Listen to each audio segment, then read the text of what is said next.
India में beef सिर्फ एक तरह का मीट नहीं है, उसे एक ताकतवर पॉलिटिकल हथियार बना दिया गया है। इसे समाज में फूट डालने के लिए इस्तेमाल किया जाता है। कुछ खास कम्युनिटीज को चुनकर उन्हें टारगेट करने के लिए इसे जानबूझकर इस्तेमाल किया जाता है। कई गरीब परिवारों के लिए बीफ या ज्यादातर भैंस का मीट प्रोटीन का एक सस्ता और जरूरी सोर्स है, लेकिन इस बेसिक सच्चाई को अक्सर पॉलिटिकल बयानबाजी के शोर में दबा दिया जाता है।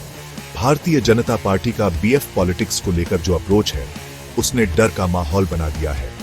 ये डर सबको एक जैसा नहीं लगता। इसका सबसे ज्यादा बोझ गरीब और कमजोर लोगों पर पड़ता है। उनके लिए इस तरह की पॉलिटिक्स का क्या मतलब है? इसका मतलब है रोजाना जीने और अपनी इज्जत बचाने के लिए लगातार संघर्ष करना। इन पॉलिसीज का असर गरीबों पर ज्यादा पड़ता है। ये बात मुस्लिम और दलित कम्युनिटीज के लिए खासकर सच है। उनकी ट्रेडिशनल आजीविका अक्सर मवेशियों से जुड़ी होती है। कई लोग मवेशियों के व्यापार में शामिल होते हैं, जानवरों को खरीदते और बेचते हैं। दूसरे लोग बूचड़खानों में काम करते हैं, ऐसा काम जो कम ही लोग करना चाहते हैं। कई और लोग चमड़े की इंडस्ट्री के लिए खाल प्रोसेस करने वाली टैनरीज में काम करते हैं। ये ऐसे काम नहीं हैं जो उन्होंने हाल ही में अपनाए हैं। ये स्किल्स और पेशे कई पीढ़ियों से चले आ रहे हैं। जब अचानक बीफ पर बैन लगाए जाते हैं या जब रूल्स को सख्ती से लागू किया जाता है, तो उनकी रोजी रोटी लगभग रातों रात खत्म हो जाती है। नतीजतन वे गरीबी के और दलदल में ढकेल दिए जाते हैं। हमें पूछना चाहिए, क्या ये सच में जानवरों के वेलफेयर के बारे में है, या ये इन कम्युनिटीज पर कंट्रोल करने की एक सोची समझी कोशिश है? सवाल बना हुआ है जिसका कोई जवाब नहीं है, और ये परेशान करने वाला है। उस लगातार डर के बारे में सोचिए जो अब उनके रोजमर्रा की जिंदगी में फैल गया है। अपनी जॉब करने के लिए या उस खाने के लिए जो आप खाना चाहें। 2015 में मोहम्मद अखलाक नाम के एक आदमी को दादरी, उत्तर प्रदेश में भीड़ ने बेरहमी से मार डाला था। ये सिर्फ इस शक पर आधारित था कि उसने अपने घर में बीफ रखा था। 2017 में पहलू खान, एक डेयरी किसान को राजस्थान में मवेशी ले जाते हुए मार दिया गया था, जबकि उसके पास सभी जरूरी कानूनी डॉक्यूमेंट्स थे। उसके कागजात में कोई प्रोटेक्शन नहीं था। ये अकेली घटनाएं नहीं है, ऐसी कई और हिंसा की घटनाएं होती हैं। कुछ मीडिया द्वारा रिपोर्ट की जाती है, लेकिन कई और अनडॉक्यूमेंटेड रह जाती है, जिससे पूरी कम्युनिटीज में गहरा डर फैल जाता है। ये सिचुएशन सिर्फ कानून का लागू होने के बारे में नहीं है, ये पब्लिक सेफ्टी और इमेज के खतरनाक तरीके से कमजोर होने का संकेत है। ये इन सतह की भीड़ के बारे में है जो बेखौफ होकर काम करने के लिए उत्साहित महसूस करती है। बीजेपी लगातार और जोर शोर से गाय की सुरक्षा का समर्थन करती है। पार्टी के लीडर्स अक्सर गाय को गौ माता या पवित्र मां कहते हैं। वे आबादी के एक बड़े हिस्से में गहरी धार्मिक भावनाओं को कुशलता से जगाते हैं। ये कहानी निस्संदेह कई सच्चे हिंदुओं के साथ वो बहुत ज्यादा मिलती है। हालांकि यही कहानी साथ ही दूसरों को, खासकर उन कम्युनिटीज को जो पारंपरिक रूप से मवेशियों से जुड़ी हैं या जो बीएफ खाते हैं, उन्हें विरोधी या किसी तरह से कम भारतीय के रूप में दिखाती है। पार्टी के प्रमुख व्यक्ति जोरदार पब्लिक स्टेटमेंट देते हैं। वे गायों के कत्ल के खिलाफ और सख्त कानूनों की मांग करते हैं। फिर भी जानवरों के जीवन की पवित्रता के लिए जताई गई ये चिंता अक्सर ही बहुत सिलेक्टिव लगती है। क्या ये चिंता सच में उन इंसानों के जीवन को फैली हुई है जो इन पॉलिसी से बहुत ज्यादा डिस्टर्ब होती है और अक्सर तबाह हो जाती है? या क्या ये भैंस तक फैली हुई है? एक ऐसा जानवर जिसका मीट विरोधाभासी रूप से उसी सरकार के तहत एक महत्वपूर्ण और बढ़ते एक्सपोर्ट इंडस्ट्री को बढ़ावा देता है। मवेशियों के कत्ल को लेकर कानूनी ढांचा और भी सख्त हो गया है। बीजेपी के नेतृत्व वाले राज्यों ने बीफ विरोधी सख्त कानून बनाने में जबरदस्त तेजी दिखाई है। मिसाल के तौर पर मार्च 2017 में गुजरात राज्य ने एक कानून पेश किया जिसमें गाय के कत्ल के लिए उम्र कैद की सजा तय की गई थी। यह ऐसे अपराध के लिए एक साधारण रूप से गंभीर सजा है। बाद में मई 2017 में केंद्र सरकार ने पशु बाजारों में कत्ल के लिए रखे गए मवेशियों की बिक्री पर देशव्यापी प्रतिबंध लगाने की कोशिश की। हालांकि विभिन्न अदालतों ने इस नियम को रोकने या बदलने के लिए हस्तक्षेप किया, लेकिन सरकार का असली इरादा पूरी तरह से साफ हो गया था। ये कानून सिर्फ दिखावटी नहीं है, इन्हें सख्ती से लागू किया जाता है। कभी कभी इनकी सख्ती से लागू किया जाना खास जोश के साथ किया जाता है, जिससे कई लोगों और समुदायों के लिए व्यापक कानूनी डर का माहौल बनता है। इन पॉलिसीज के अनैतिक नतीजे दूरगामी और बेवजह नुकसान थे हैं। एक पल के लिए इंडिया के बड़े लेदर इंडस्ट्री पर विचार करें। यह सेक्टर एक बड़ा एम्प्लॉयर है जो देश भर में लाखों लोगों को नौकरियां देता है। यह एक्सपोर्ट के जरिए विदेशी मुद्रा का भी एक बड़ा कमाने वाला है। पूरा लेदर इंडस्ट्री मूल रूप से खाल की लगातार सप्लाई पर निर्भर करता है। यह खाल उन जानवरों से मिलती है जो स्वाभाविक रूप से मर गए हैं या जिनका कत्ल किया गया है। बीफ पर बैन लगाने और मवेशियों के ट्रांसपोर्ट और कत्ल पर संबंधित कार्रवाई से इस महत्वपूर्ण सप्लाई चेन में गंभीर रुकावट आती है। टैनरीज को कच्चा माल मिलना मुश्किल होता जा रहा है। चमड़े का काम करने वाले कारीगर जिनकी अच्छी स्किल है, अपनी नौकरी खो देते हैं। पूरा आर्थिक इकोसिस्टम, खासकर ग्रामीण इलाकों में जहां मवेशी धन और आर्थिक सुरक्षा का एक रूप है, एक गंभीर झटका झेलता है। यह समझना जरूरी है कि यह सिर्फ मीट के बारे में नहीं है। ये एक दूसरे से जुड़े आजीविकाओं का एक जटिल जाल है जो अनगिनत परिवारों का समर्थन करता है। ऐसी आजीविकाएं जो अब खतरे में है। राज्य की मशीनरी भी इस संदर्भ में काम करती है। उत्तर प्रदेश में मुख्यमंत्री योगी आदित्यनाथ के पदभार संभालने के तुरंत बाद 2017 में एक महत्वपूर्ण निर्देश जारी किया गया था। राज्य पुलिस को नेशनल सिक्योरिटी एक्ट और गैंगस्टर एक्ट जैसे युद्धाधारण रूप से सख्त कानूनों का इस्तेमाल करने का निर्देश दिया गया था। इन कानूनों को उन व्यक्तियों के खिलाफ इस्तेमाल किया जाना था जिन पर मवेशी तस्करी या अवैध कत्ल में शामिल होने का शक था। यह ध्यान रखना जरूरी है कि नेशनल सिक्योरिटी एक्ट और गैंगस्टर एक्ट कठोर कानून हैं, जिनका मकसद मूल रूप से राष्ट्रीय सुरक्षा बनाना, वास्तविक खतरों से लड़ना या अत्यधिक संगठित आपराधिक उद्यमों से निपटना था। छोटे पैमाने के मवेशी या कसाईयों के खिलाफ ऐसे गंभीर कानूनों का इस्तेमाल कथित अपराधों के अनुपात में भी बहुत ज्यादा लगता है।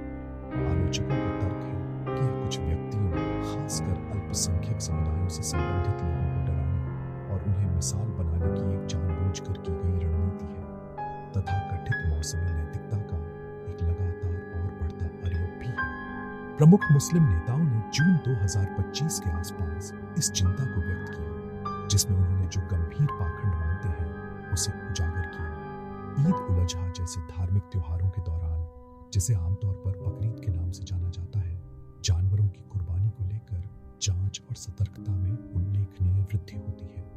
इस अवधि के दौरान जानवरों के अनुष्ठानिक कत्ल पर आपत्तियां विशेष रूप से तेज और व्यापक हो जाती हैं। लेकिन बाकी साल का क्या?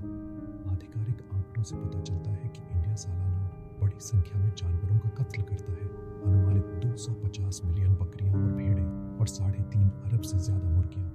ये बड़े पैमाने पर कत्ल बड़े पैमाने पर सार्वजनिक विरोध या उन्हीं समूहों से विरोध के बिना होता है जो ईद के दौरान मुखर हो जाते हैं। तो फिर बीफ या ज्यादा सटीक रूप से भैंस के मीट के साथ इतना नाटकीय रूप से अलग व्यवहार क्यों किया जाता है?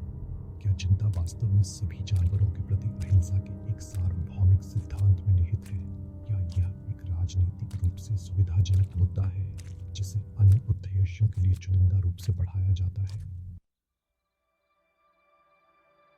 यहीं पर आज के इंडिया के सबसे बड़े विरोधाभासों में से एक छिपा है, जहां एक तरफ देश में ईबीएफ, खासकर गाय के मीट की बिक्री और खपत पर पाबंदियां लगातार सख्त की जा रही हैं, वहीं दूसरी तरफ भैंस के मीट या कैराबेफ का एक्सपोर्ट जबरदस्त तरीके से बढ़ रहा है। बीजेपी ने अपने 2014 के चुनाव कैंपेन के दौरान तत्कालीन यूपीए सरकार पर इसी मुद्दे को लेकर जोरदार हमला किया था। उन्होंने यूपीए के कार्यकाल में मीट एक्सपोर्ट में हुई कथित बढ़ोतरी को दर्शाने और उसकी निंदा करने के लिए पिंक रिवॉल्यूशन शब्द गढ़ा था। उन्होंने जनता से वादा किया था कि अगर वे सत्ता में आए तो इस व्यापार को खत्म कर देंगे। हालांकि बीजेपी के सत्ता में आने के बाद जो हुआ वह चौंकाने वाला था। जिस इंडस्ट्री की उन्होंने इतनी सार्वजनिक रूप से निंदा की थी, वह न केवल चलती रही बल्कि उसमें काफी बढ़ोतरी भी हुई। ऐसा लगता है कि सरकार ने इस बढ़ोतरी में सक्रिय रूप से मदद की है, जिससे उसकी यूएसली प्राथमिकताओं पर गहरे सवाल उठते हैं। आधिकारिक व्यापार आंकड़े एक साफ कहानी बताते हैं। फाइनेंशियल ईयर 2023 से 24 के दौरान इंडिया ने 1 अरब 29 करोड़ किलोग्राम भैंस का मीट सफलतापूर्वक एक्सपोर्ट किया। इस भारी भरकम एक्सपोर्ट से देश को 31,000 करोड़ रुपए से ज्यादा की एक्सपोर्ट कमाई हुई। कुछ संदर्भ देने के लिए हम इसकी तुलना 2013 से 14 के आंकड़ों से करते हैं, जो यूपीए सरकार का आखिरी पूरा साल था। उस साल भैंस के मीट का एक्सपोर्ट लगभग 1.36 मिलियन टन था, जिससे लगभग 26,000 करोड़ रुपए की कमाई हुई थी। हालांकि एक्सपोर्ट की मात्रा में तुलना किए गए विशिष्ट डेटा सेट के आधार पर मामूली अंतर हो सकता है, लेकिन बीजेपी सरकार के तहत इन एक्सपोर्ट से होने वाली कमाई में साफ तौर पर बढ़ोतरी हुई है। जून 2025 तक इंडिया कैराबेफ का एक बड़ा ग्लोबल सप्लायर है, जो दुनिया भर के लगभग 35 देशों को एक्सपोर्ट करता है। भैंस के मीट के इस इंटरनेशनल व्यापार का मौजूदा अनुमानित मूल्य 25,000 करोड़ रुपए है, जो लगभग 3 अरब अमेरिकी डॉलर के बराबर है। ये निस्संदेह बड़े आंकड़े हैं, जो एक फलते फूलते इंडस्ट्री का संकेत है। सरकार ने दरअसल ऐसी पॉलिसीज लागू की है जिनसे मीट एक्सपोर्टर्स को सीधा फायदा होता है। एक उल्लेखनीय उदाहरण दिसंबर 2014 में हुआ। प्रधानमंत्री नरेंद्र मोदी की सरकार के सत्ता में आने के ठीक 7 महीने बाद भैंस के टेलों या पशु वसा के एक्सपोर्ट की अनुमति देने का एक महत्वपूर्ण फैसला लिया गया था।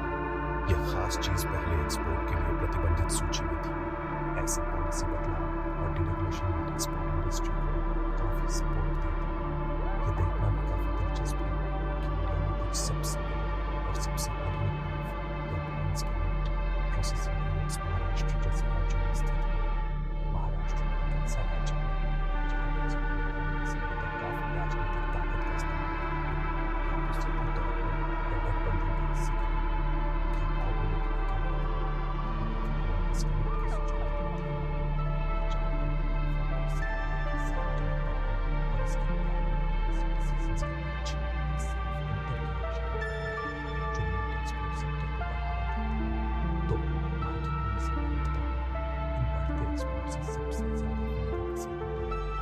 यह निस्संदेह सच है कि पूरे देश को इस व्यापार से होने वाली भारी विदेशी मुद्रा से फायदा होता है। एक्सपोर्टर्स खुद, बड़ी कंपनियां और व्यापारिक घराने निश्चित रूप से काफी मुनाफा कमाते हैं। हालांकि यह सच्चाई बीजेपी के राजनीतिक संदेश के केंद्र में रहने वाली जोरदार एंटी स्लॉटर बयानबाजी से कैसे मेल खाती है। इतने बड़े पैमाने पर मीट एक्सपोर्ट करने के लिए भैंसों का बड़े पैमाने पर कत्ल करना जरूरी है। इन जानवरों को याद रखना चाहिए जो गायों से मिलते जुलते हैं। अगर सरकार की चिंता वास्तव में सभी बलवान जानवरों को मारने के नैतिक और धार्मिक आपत्तियों में निहित होती, तो ऐसे व्यापक एक्सपोर्ट पर तार्किक रूप से गहन जांच और सवाल उठने चाहिए। ऐसा लगता है कि सरकार रूप से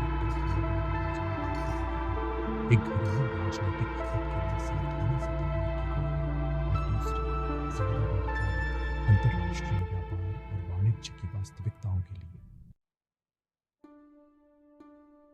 बीजेपी के घोषित सिद्धांतों और बीएफ के संबंध में उसके वास्तविक व्यवहार के बीच की खाई बीदो हॉट बड़ी है। कई पब्लिक प्लेटफॉर्म्स पर और अनगिनत राजनीतिक भाषणों में बीजेपी के लीडर्स गायों की सुरक्षा की जोरदार वकालत करते हैं। वे जानवरों, खासकर गायों के कत्ल की कड़ी निंदा करते हैं। इसे इंडिया की संस्कृति और धार्मिक परंपराओं का गंभीर अपमान बताते हैं। फिर भी विरोधाभास यह है कि इस पार्टी के नेतृत्व वाली सरकार एक फलते फूलते और बढ़ते भैंस के मीट एक्सपोर्ट इंडस्ट्री की देखरेख करती है और वास्तव में उससे मुनाफा कमाती है। यह केवल एक मामूली युसंगति या एक छोटी सी चूक नहीं है। यह उनके पॉलिसी फ्रेमवर्क के मूल में एक मौलिक और बेवजह परेशान करने वाला विरोधाभास है। एक राजनीतिक पार्टी देश की सीमाओं के भीतर जानवरों के कत्ल का इतनी जोरदार विरोध कैसे कर सकती है, जबकि साथ ही अंतरराष्ट्रीय स्तर पर इसे बढ़ावा दे रही है और इससे फायदा उठा रही है। यह स्पष्ट पाखंड समझदार पर्यवेक्षकों और जागरूक नागरिकों से छिपा नहीं है। यह अनिवार्य रूप से राजनीतिक नैतिकता के बारे में बढ़ती निराशा को बढ़ावा देता है। इसके अलावा पार्टी और मीट इंडस्ट्री के बीच वित्तीय संबंधों के बारे में गंभीर आरोप बने हुए हैं। द न्यूज मिनट जैसी खोजी रिपोर्टों ने सुझाव दिया है कि बीजेपी ने मीट एक्सपोर्टर्स से महत्वपूर्ण मौद्रिक दान स्वीकार किए हैं, ये तब हुआ है जब इसके लीडर्स सार्वजनिक रूप से उस तथाकथित पिंक रिवॉल्यूशन के खिलाफ आवाज उठा रहे हैं जिसे उन्होंने कभी अपने राजनीतिक विरोधियों पर थोपा था। ऐसे खुलासे सार्वजनिक नीति को आकार देने में निजी धन के संभावित प्रभाव के बारे में मीडिया भी बहुत गंभीर सवाल उठाते हैं। क्या इस संवेदनशील मुद्दे पर सरकार की नीतियां शायद इन वित्तीय योगदानों से सूक्ष्म रूप से प्रभावित हो रही हैं? क्या गायों के कत्ल पर कड़ा सार्वजनिक रुख आंशिक रूप से एक सावधानी पूर्वक गढ़ा हुआ पर्दा है? क्या यह मतदाताओं के एक विशेष वर्ग को खुश करने की रणनीति हो सकती है, जबकि सार्वजनिक रूप से निंदा की जाने वाली इंडस्ट्री से चुपचाप आर्थिक लाभ प्राप्त करना ये सिर्फ अटकलें नहीं है, ये हमारी राजनीतिक व्यवस्था के भीतर एक संभावित गहरी बीमारी की ओर इशारा करते हैं, जहां प्रतिपादित सिद्धांत कभी-कभी सुविधा या लाभ के लिए समझौता किए जा सकते हैं। सितंबर 2024 में तिरुपति घी को लेकर हुए विवाद पर विचार करें। एक अफवाह तेजी से फैलने लगी कि प्रसिद्ध तिरुमाला वेंकटेश्वर मंदिर में पवित्र लड्डू बनाने के लिए इस्तेमाल किया जाने वाला घी या शुद्ध मक्खन जानवरों की चर्बी से मिलावटी हो सकता है। इस कथित मिलावट में कथित तौर पर भैंस का टुल्लू भी शामिल था। जवाब में बीजेपी के लीडर्स और विभिन्न हिंदुत्व संगठन इसे एक बड़े धार्मिक मुद्दे में बदलने में तेजी से आगे बढ़े। उन्होंने शुद्धता के तत्काल आश्वासन की मांग की और दोषी पाए जाने वालों के खिलाफ कड़ी कार्रवाई की मांग की। फिर भी ये वही केंद्र सरकार है जो बीजेपी से प्रभावित है, जिसने पहले भैंस के तेलों के एक्सपोर्ट की अनुमति दी थी। यह अत्यधिक चरणात्मक आक्रोश बहुत कुछ कहता है। यह स्पष्ट रूप से दिखाता है कि धार्मिक भावनाओं को एक विशिष्ट, अक्सर अलग थलग घटना पर आसानी से और तेजी से कैसे भड़काया जा सकता है, जबकि उसी पशु उत्पादों से जुड़ा एक बीवी होत बड़ा प्रणालीगत मुद्दा या तो जानबूझकर अनदेखा किया जाता है या इससे भी बदतर राजनीति द्वारा सक्रिय रूप से सक्षम किया जाता है। आखिरकार हम नागरिक इस जटिल और विरोधाभासी स्थिति के बारे में क्या समझें? क्या हमारे राजनीतिक लीडर्स वास्तव में इन गरीब और हाशिए पर पड़े समुदायों के कल्याण के लिए प्रतिबद्ध हैं, जिनका वे प्रतिनिधित्व करने का दावा करते हैं? क्या वे वास्तव में उन उच्च सिद्धांतों और नैतिक मूल्यों का पालन करते हैं जिनका वे अक्सर अपने सार्वजनिक भाषणों में जिक्र करते हैं? या क्या गरीबी, धार्मिक भावनाएं और यहाँ तक कि गायों की प्रतीकात्मक स्थिति जैसे महत्वपूर्ण मुद्दे सिर्फ एक अधिक निर्दयी खेल में पर्दे के रूप में इस्तेमाल किए जा रहे हैं? एक ऐसा खेल जिसका अंतिम उद्देश्य राजनीतिक शक्ति का अधिग्रहण और प्रतिधारण और आर्थिक लाभ का संचय है। इंडिया में बीफ को लेकर चल रही बहस सिर्फ आहार वरीयता या पाक विकल्पों के बारे में एक साधारण चर्चा से कहीं ज्यादा है। यह एक कठोर दर्पण प्रदान करती है। यह हमारे समाज और हमारी राजनीति में व्याप्त गहरे विरोधाभासों और असहज सच्चाइयों को दर्शाती है। यह बड़ा मुश्किल सवालों का सामना करने के लिए मजबूर करती है। वास्तविक इससे